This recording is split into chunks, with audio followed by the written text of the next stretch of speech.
झालेला आहे आणि महाराष्ट्रामध्ये 1 मिनिट 62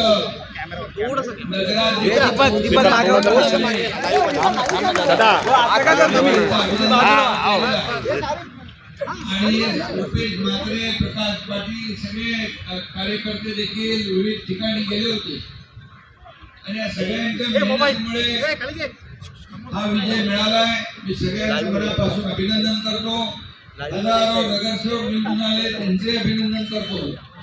आणि आज इथं रुपेश म्हात्रे यांचं संपर्क कार्यालयाचं उद्घाटन झालं असं मी जाहीर करतो।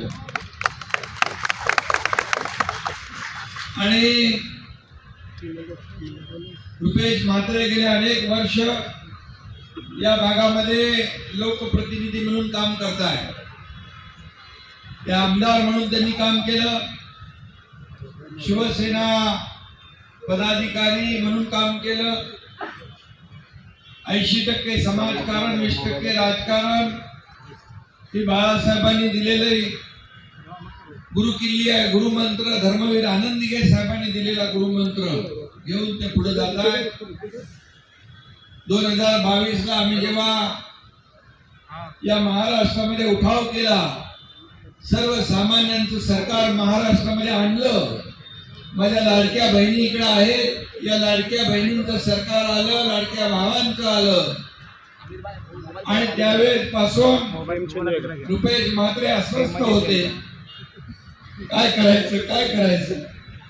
पण धर्मवीर आनंद दिघे साहेबांच्या आणि बाळासाहेबांच्या विचाराचा कार्यकर्ता खऱ्या शिवसेनेबरोबरच येणार आणि तो खऱ्या शिवसेनेबरोबर रुपेश म्हात्रे यांनी काम केलं। आणि कालच्या निवडणुकीमध्ये असली शिवसेना कोण आणि नकली कोण हे लोकांनी दाखवून दिलं। मेट्रोचा मार्ग आहे ना, कल्याण रोडचे लोक इकडे आलेले आहेत। कल्याण रोडच्या लोकांना मी एवढंच सांगतो कि आप किसी के ऊपर अन्याय नहीं होगा, आपके साथ न्याय होगा। और जभी रोड वाइडनिंग हो गया, में हो गया, कहीं पर हो, कुठेही जेव्हा प्रकल्प आपण सुरू केले त्यावेळेस जिथे लोक राहतात, जिथे त्यांचे दुकान आहे, विकास करताना कोणालाही भकास आम्ही केलं नाही, कोणावरही बुलडोजर चालवला नाही, चालवणार नाही।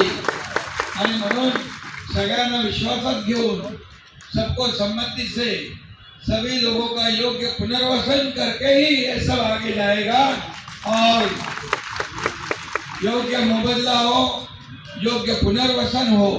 आप चिंता मत करो, मैं आपके साथ में हूँ, क्योंकि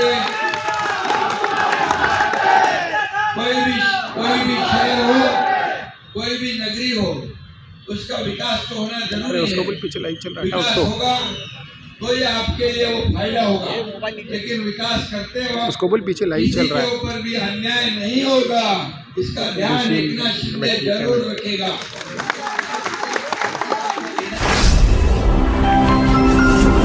स्पीड न्यूज